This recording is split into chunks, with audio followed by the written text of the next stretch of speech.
최근에 물류센터 거점 중에 남사, 안성 그쪽에 초창기에는 3,000평을 갖다가 온라인 전용 물류센터를 만들어 진행했는데 최근 정보로는 확대해서 6,000평 전용센터까지 온라인 주력 유통신 시청자 여러분들 안녕하십니까. 한국의 유통기업 중에 지금 저성장, 어떻게 보면 이제 소비 불황 시기에 유일하게 지금 성장하는 기업이 두 개 있습니다. 자, 코스트코 코리아 매출 6조 원대에서 지금 7조 원 달려가고 있고요. 또 국민가게 다이소 아마 올해 매출이 한 4조 원 넘어갈 것 같습니다. 그래서 오늘은 국민가게 다이소에 대해서 기본적으로 최근에 인기 상품 카테고리 킬러 확장한 거, 인기 상품이 많아야 되겠죠. 그리고 또 여기에 맞춰서 지금 경영권 안정화가 중요합니다. 아마 지금 작년에 지분을 갖다가 3분의 1 인수하면서 지금 경영권, 그다음에 현금 유동성 자금 됐고, 마지막에 점포가 지금 1,580개 올해 목표로 하고 있는데 가장 중요한 것이 그겁니다. 물류센터의 허브 거점 안정화입니다. 그래서 마지막에는 물류센터 허브 거점의 중요한 상황 한번 설명하면서 한번 좀 정리해 보겠습니다. 우리나라에서 국민가게 다이소가 시작한 지도 벌써 30여 년 가까이 지금 되고 있습니다. 1997년에 천호동에 아스코 2분 프라자 1호점이 시작됐습니다.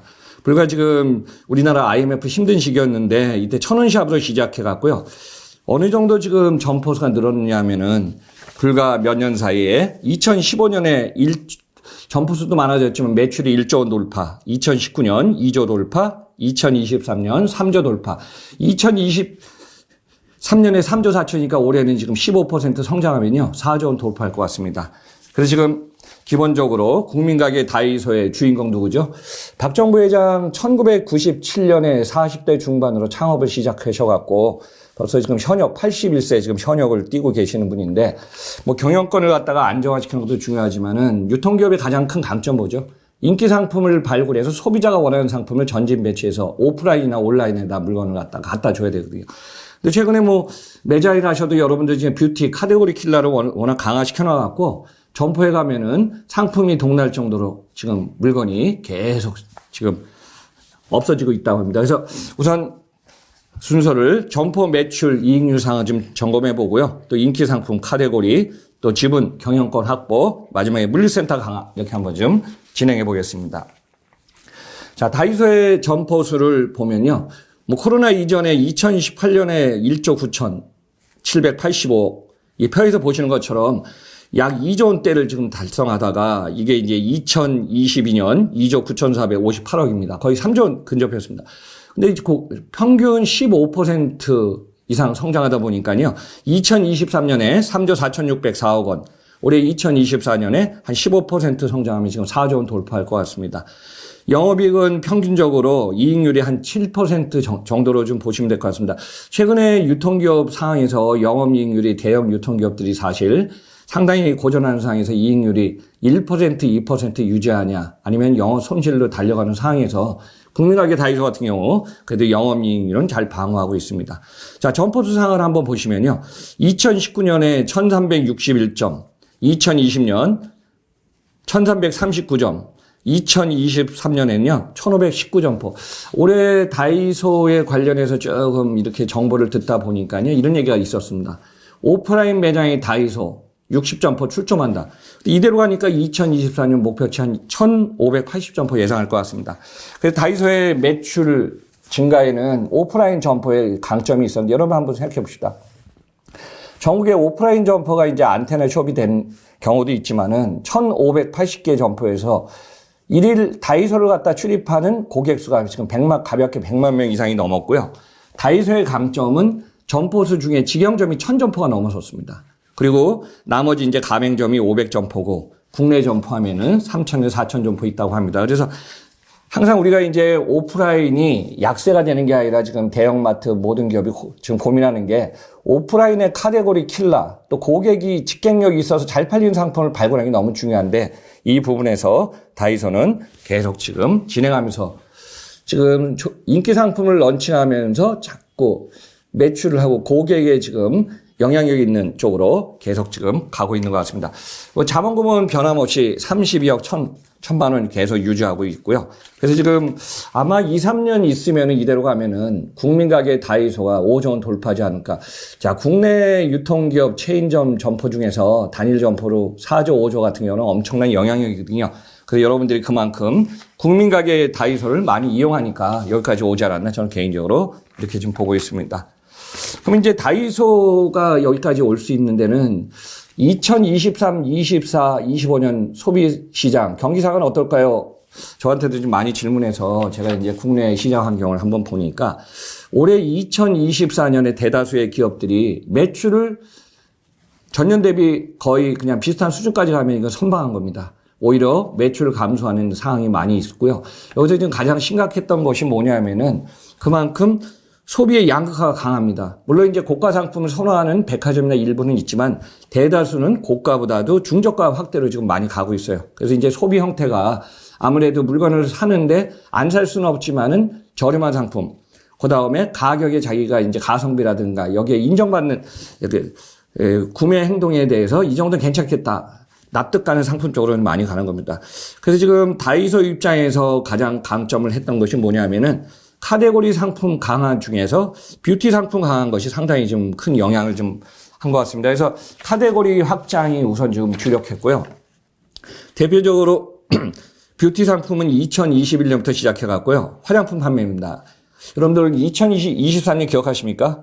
리들샵이 그냥 품절 대란상 사항도 있었고요. 최근에 스킨케어, 기초 화장품, 색조 화장품 이 상품들이 계속 인기 있는데 다이소도 유통 매장에서 이제 오프라인에서 플랫폼에서 물건을 팔기 때문에 여기에는 뷰티라든가 화장품이라든가 강력한 MB 브랜드의 기업들이 입점을 해줘야 되거든요. 대표적으로 한국콜마, 코스맥스, 코스메카, 코리아 상품들이 지금 입점해갖고 근데 이제 실제 이 상품들은 어때요? 용량도 많지만 가격 비싸지 않습니까? 다이소의 장점이 이겁니다. 프라이스 존이 일정하다. 최소 1,000원, 2,000원, 3,000원, 5,000원, 500원, 1,500원에 비싸도 5,000원 안팎입니다. 그러면 어떻게 되죠? 중량을 갖다 줄이든가 소형화시키든가 이렇게 해갖고 물건을 좀 팔아야 되겠죠. 그래서 그 부분에 지금 주력한 것 같습니다. 그래서 뷰티사 확대는 아모레퍼시픽이 미모바이, 마몽드 론칭했고요. LG생활건강, 대기업군도 입점해갖고 24년 4월 퓨어 더마 7월에 케어전 론치하면서 계속 지금 인기 상품들을 뷰티콘에 강하고 있습니다. 저는 이제 기업들이 상온 상품이냐 저온이냐 아니면은 뷰티 상품인데 가장 강력하고 단가가 비싼 게 뷰티 쪽이거든요. 아마 여러분들 좀 비교하면은 좀 다르겠지만은 컬리도 뷰티 상품을 강화하면서 뭐 지금 거래 대금이라든가 매출을 좀 확장하려고 했었던 것도 있었고요. 대표적으로 올리브영도 뷰티 쪽이나 이쪽에 강화하면서 매출이 지금 3조 넘고 4조 가지 않습니까? 그래서 그만큼 뷰티 확대가 지금 적중한 것 같습니다. 또 하나 다이소에 지금 주력한 거는요.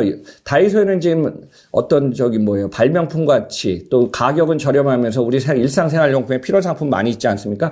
계절적 상품, 필수 아이템을 계속 강화하고 있습니다. 그래서 뭐 봄에 필요한 거, 여름에 필요한 거, 가을에 필요한 거, 겨울에 필요한 거 이런 인기 상품들을 로테이션 하면서 계속 고객의 집행력을 향상시키는 게 다이소의 강점이 아닌가 이렇게 좀 보고 있습니다. 그럼 이제 다이소가 여기서 이제 영향력을 강화하려면요. 여러분들 이제 기업 입장에서는 지분 구조가 너무 중요합니다.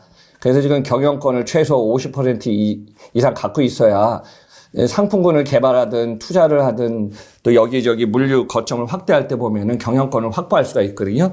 다이소도 박정부 회장이 1997년에 사업을 시작했을 당시만 해도 스타트했기 때문에 무슨 이게 자금력이 있었겠습니까? 물론 이제 무역으로 시작해서 다이소의 전신이 이제 한일 맨파워라는 무역업을 시작해갖고 박정부 이제 해외도 다니면서 일본 다니면서 좋은 상품을 런칭하면서 움직이다가 또 이제 백엔샵에는 원조가 일본의 다이소입니다. 그래서 다이소의 상품도 납품하면서 일본 다이소한테 이제 투자를 받았겠죠. 지금 당시 투자받은 금액을 보니까 2001년에 4억엔 투자입니다. 요즘 N값이 한 9배 되나요? 그러면은 뭐 49, 36, 뭐 해서 한 30억, 40억 정도 투자받았는데 경영권을 확보하고 신규 사업을 런칭하면서 지금 움직여야 되니까 어떻게 지분을 갖다 매수해서 가져와야 되겠죠. 그래서 2023년 12월에 최대 주주인 일본 다이소 상교한테 지분을 갖다가 지금 매수하면서 전량 지불했습니다. 근데 이 금액이 얼마인지 아십니까? 무려 5천억입니다. 그러니까 한 120배 이상을 갖다가 일본에 다이소 상권 투자하고 마지막에 5천억을 지불, 그러니까 일본 돈 한 500억 엔을 갖다가 4억 엔 투자하고 500억 엔을 받아간 상황이죠. 그래서 이제 다이소의 경영권은 조금 원활할 걸로 지금 보고 있습니다. 일단은 지분 구조에서 지금 갖고 있는 상황에서 아성 HMP가 지분 구조가 이제 34.22를 갖다 일본 다이소 상표를 갖다가 인수했기 때문에 매수했기 때문에 거의 한 84.23이니까 앞으로 국민가게 다이소는 국내 기업에서 경영권을 확보하고 유동성 자금을 갖다가 활용하면서 거점 활용이나 신상품 개발에는 어려움이 없을 것 같아요. 여러분들 이제 다이소가 국민가게 다이소는 어떻죠? 여러분 집 주변에 또 직행력이 좋은 곳에 상권에 있는 쪽에 다 지금 밀집도 쪽이 들어가 있지 않습니까? 근데 다이소에 지금 한 1,500개 이상 되는 점포 중에는 여러분들 어디에요? 대형마트라든가 SSM 여기에도 한 300개 점포가 들어가 있습니다. 그래서 대표적으로 우리나라에서 이제 가장 큰 점포를 하고 있는 것이 최근에 다이소 상봉점을 갖다가 오픈한 쪽을 가서 보니까 그 대형마트 홈플러스 안에 입점했거든요. 보통 다이소의 매장 규모는요, 최소 직영점은 자기네가 컨트롤하지만은 가맹점 같은 경우는 가맹 계약을 해야 하기 때문에 최소 100평 이상부터 스타트한다고 그럽니다. 근데 물건을 갖다가 상품 카테고리를 어서트먼트 구색을 하려면은 어느 정도 매장이 커야 되거든요. 대표적으로 강남역 앞에 있는 매장 같은 경우는 3층 매장인데 여기 지금 뷰티 상품이라든가 관광객들이 와서 보니까 1층 매장이 그냥 줄을 섰더라고요. 그래서 다이소의 매장은 보통 300평 규모 정도인데 지금 상봉점 같은 경우는요 870평 정도의 지금 규모를 갖고 있습니다. 그래서 홈플러스 안에 입점해 갖고 어떻게 하냐면은 이제 이 점포를 갖다가 테넌트 안에 매력적인 샵인 형태로 만들어야 되니까 일단은 들어가서 컨셉을 좀 나눴겠죠. 그래 보기 쉽고 알기 쉽고 사기 쉽고 또 오기 쉽게끔 만들었는데 결국은 뷰티콘에다 브랜드 전용 쇼룸을 만들었습니다. 대표적으로 뷰티, 코스메틱, 닥터제, 래빗, 미샤의 어퓨, 토니모리의 본세트, 동국제의 마데카드. 이제 이런 생각해 봅시다. 카테고리 안에서 우리가 물건을 살려면 막 동선이 있지 않습니까? 그럼 카테고리에서 물건 몇 개 사는 좁은 동선이 아니라 최고의 샵인 매장을 만들다 보면 어때요? 브랜드 상품의 점포별로 그냥 이게 지금 다 들어와 있는 거예요. 그러니까 어떻게 보면은 다이소 입장에서는 규모도 키웠지만은 어떤 고객 입장에서는 쇼핑의 즐거움을 갖다 줄 수 있는 이 상품으로 지금 계속 확대해 가고 있습니다. 그래서 지금 고객 경영을 중심으로 한다는 게 사실 말이 쉽지 기업 입장에서는 항상 그 인기 상품, 좋은 상품, 또 가성비 있는 상품을 발굴해 갖고 매장, 온라인 샵 계속 갖다 놔주지 않습니까? 근데 인기 상품이나 너무 좋은 상품은 어떻게 매장에 가면 그 카테고리에서 상품이 동일하는 거예요. 언제 들어올지 몰라요. 그래서 지금 다이소 입장에서는 온라인 쇼핑몰을 지금 강화하고 있습니다. 그래서 제가 온라인 쇼핑몰에 대해서 간단히 말씀드리면은 오프라인 매장을 가지면서 온라인 쇼핑몰을 전용을 한 게 2023년 12월 15일 날 스타트했습니다. 대부분 이제 오프라인과 온라인을 갖다가 매장을 갖추면서 온라인 전용 매장을 붙였죠. 이 24시간 고객이 구매할 수 있기 때문에 언제 들어와서 물건을 살 수 있지만은 상품이 어서트먼트 물류센터의 적정 규모를 넘어서면 이제 상품이 솔 아웃가 되면 어떻죠? 재고가 부족이 되거든요. 이 상품을 갖다가 지금 강화하려고 확장하면서 거의 이제 1년이 되는데 최근에 물류센터 거점 중에 남사, 안성 그쪽에 초창기에는 3,000평을 갖다가 온라인 전용 물류센터를 만들어 진행했는데 최근 정보로는 확대해서 6,000평 전용 센터까지 온라인 주력 지금 물류센터를 지금 만들고 있습니다. 그래서 이제 온라인 전용몰에서 여러분들이 주문한 다이소몰에 주문한 상품들 거기서 지금 다 나가겠죠. 그래서 다이소 입장에서는 오프라인을 강화하면서 온라인도 지금 집중적으로 확대할 것 같습니다. 요거는 좀 여담이지만 이런 얘기가 좀 들리고 있더라고요. 뭐 현역에서 80세가 넘으셔도 진두지휘하는 박정부 회장 계시지만은 오프라인을 강화하면서 가격을 갖다 적절하게 지금 유지해야 되고 다양한 상품, 품질 높은 것, 또 가성비 좋은 거, 균일 가격을 유지하는 게 다이소의 강점입니다. 그래서 지금 온라인의 매출 구성비를 지금 매출이 아마 올해 4조 원 정도 나오면은 매출 구성비를 2%에서 3% 올린다는 목표가 있는 것 같아요. 그러면 어떻게 했죠? 온라인 몰에서 앞으로 1, 2년 안에 매출 규모 1,000억이 나오지 않을까. 그렇게 한번 좀 기대도 좀 해보고 있습니다. 그러면 다이소가 점포가 한 1,580개 있는데 여러분들이 다이소에서 물건을 구매했습니다. 아니, 인기 상품 있어요, 뷰티. 그러니까 어떻게 보면 싹쓸이 다 샀어요. 그러면 이제 물류센터에서 또 재고를 갖다가 이제 발주를 하면 보충을 해줘야 되지 않습니까? 다이소의 물류를 강화시킨 거는 물류 거점에 가장 중요한 역할을 좀 하고 있습니다. 그래서 마지막으로는 다이소의 물류센터 거점에 대해서 한번 좀 정리해 보겠습니다. 자, 여러분들 이제 화면에서 보시는 것처럼 다이소는 1997년에 다이소를 시작했으니까 그때 점포수가 많아지면 물류센터, 창고가 필요했겠죠. 여러분들 이제 경부선을 가시다 보면은 기흥 IC 옆에 오른쪽에 큰 다이소 간판이 보일 겁니다. 한 7,000평 정도 규모인가요? 저도 갔다 왔는데 이전에 보니까 그건 지금 쿠팡이 올해 연말까지 이제 5년 계약 쓰고 나서 이제 임대차를 지금 바꾸려고 하고 있는데 간판에는 크게 다이소 물류센터라고 써 있습니다. 그게 다이소가 이제 최초로 했던 물류센터고요. 또 2012년에 점포수가 많아지면 어떻죠? 물류센터를 갖다가 만들어서 또 지금 해외에서 물건을 소싱한 물건이 들어오든가 국내 상품을 발굴해서 메이드 인 코리아 상품들이 많이 들어오면 어떻죠? 물류센터에서 허브센터에 보관했다가 점포별로 배송을 해줘야 되거든요. 그래서 2012년에 용인의 남사 허브센터 오픈해갖고 약 3만 평, 29,700평의 물류센터가 있는데요. 여기에도 이제 자동화 창고가 지금 외부에서 들어오는 팔레트에서 들어온 게 이제 자동화 창고에 셀에다가 보관해 놓고 이제 점포별로 주문이 어떻죠? 창고에서 나온 게 팔레트가 박스로 분류해서 또 박스가 피스, 볼, 그다음에 소형 단위로 분류하면서 점포별 배송에 이제 나가겠죠. 그래서 2012년에 남사허브센터 만들었고요. 2019년에 이제 대다수의 기업들 중에 자사 물량을 갖고 있는 기업들은요, 부산에다 허브 거점을 만듭니다. 여기서 이제 대표적으로 편의점, CU, BJF 리테일도요, 올해 지금 부산에 허브 물류센터를 지금 착공 들어갔습니다. 그래서 2년 안에 부산에 이제 물류센터 한 38,000평 규모로 준공이 예상되고 있는데요. 다이소는 2019년에 부산 국제산업 물류도시 안에 허브센터를 갖다 만들었습니다. 그래서 2019년 9월에 스타트했는데 약 4만 평 정도의 규모. 여기도 이제 자동화 창고가 있고 보관 창고가 있으면서 어떤 부산하고 이제 우리 경부권, 호남권 이 지역으로 이제 배송하는 권역 쪽으로 좀 나가겠죠. 지금 가장 주목받고 있는 게 이 화면에 보시는 것처럼 그 세종의 물류센터를 지금 진행 중에 있습니다. 그래서 세종 스마트 그린 산업단지 안에 약 3,500억 원 이상 투자해갖고 지금 국내 지금 최대 세종시 인구도 좀 많아지기 때문에 물류센터를 진행하고 한 토지값 매입 그다음에 이제 다 해갖고 한 3,500억 원 이상 들어간 것 같아요. 참고로 기존의 부산센터는 한 2,500, 2,600억 들어갔고요.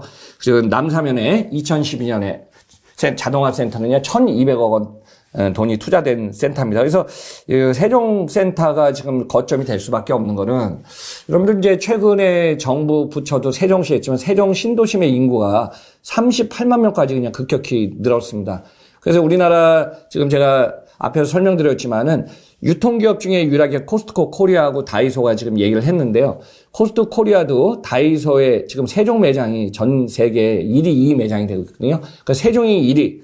그 전에 1위 했던 양재점이 2위 매장으로 좀 할 정도로 지금 세종시의 상품, 점포, 여기에 이제 구매력은 지금 계속 커지고 있어서 중간 허브에 지금 세종시에 거점을 두고 있습니다. 그러면 이제 점포수가 지금 1,580점에서 1,600, 1,700 계속 늘어나겠죠. 그러면은 거점별 권역을 만들어야 되니까 다이소 입장에서는 수도권의 남사허브센터, 2012년, 부산의 2019년 부산허브센터, 세종시를 2026년에 허브센터. 그리고 지금 진행 중인 것이 이제 양주, 저 위쪽이죠. 수도권 위쪽에 이제 양주의 허브센터를 지금 진행 중에 있습니다. 이게 이제 모든 토지 매입을 다 한 건 아니지만은 2028년을 계획으로 지금 진행 중이고 있어서 지금 허브 주요 거점을 계속 늘릴 것 같습니다. 그래서 점포별 배송, 우리가 이제 전별 배송을 하려면은 주요 허브 거점, 최단 거리에서 지금 배송을 해줘야 되기 때문에 여러분들이 고객이 원하는 상품을 오프라인 매장에서 물건, 인기 상품을 발굴해서 고객이 원하는 상품하고 또 24시간 이내에 온라인 다이소 샵에서 물건을 만들고 또 이 상품이 지금은 이제 남사나 안성 그쪽에서 이제 온라인 전용몰이 있지만은 2026년에 세종 허브센터가 되면요. 아무래도 온라인 쇼핑몰도 중간에 있는 세종 쪽, 여기서부터 이제 전국 거점을 확대할 걸로 예상되고 있습니다. 그래서 지금 국민가게 다이소라고 네임을 했기 때문에 그래도 어떻게 우리나라에서 지금 진행한 유통기업이기 때문에 국민가게 다이소와 더불어 또 고객이 선택해주면은 그 기업도 오래 가지만은 고객이 그 상품에 대해서 선호를 안 하면은 유통기업도 좀 힘든 상황이 되지 않을까 지금 보고 있습니다. 그래서 다이소에 대해서 다양한 자료를 좀 보다 보니까요. 국내 자료에 물류센터에 관련된 자료가 거의 없더라고요. 그래서 여러분들한테 이 화면에 보시는 것처럼 다이소는 매장에서 좋은 물건을 고객이 앞으로 갖다 주고 24시간 온라인몰에서 제공하면서 점포별 배송은 다이소의 허브 거점이 계속 갖다 주고 있기 때문에 앞으로 조만간 아마 2, 3년 후에 5점 매출 규모의 점포수도 한 1,600, 1,700개 넘어서서 국민가게 다이소로 좀 자리매김하지 않을까 이렇게 보고 있습니다. 여러분과 더불어 이제 국민가게 다이소에 대해서 한번 특집으로 정리했으니까요. 이 내용 참고해 보시면 좋을 것 같습니다. 감사합니다.